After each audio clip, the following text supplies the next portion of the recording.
Welcome to my daily HR Metrics series by Nicolas Behbahani.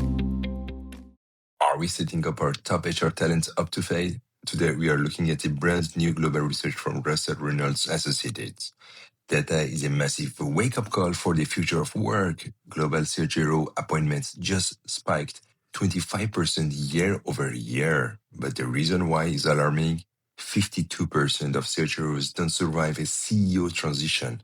When a new CEO takes over, they don't necessarily replace the CHRO over performance. They replace them to ensure immediate chemistry, trust, and strategic alignment.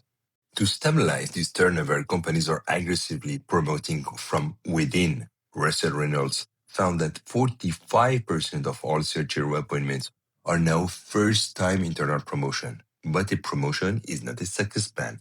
To measure if your company is actually supporting its leaders, your HR team needs to track the Executive Transition Survival Rate, ETSR. Here's the formula.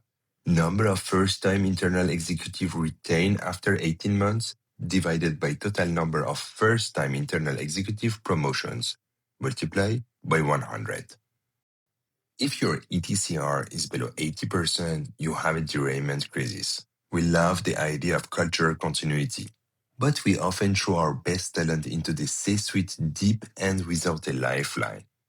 Russell Reynolds explicitly warns that internal promotions require deliberate transition support, clear early priorities, and active executive sponsorship. If you don't provide that underlying architecture, your brilliant new CHRO just becomes another turnover statistic.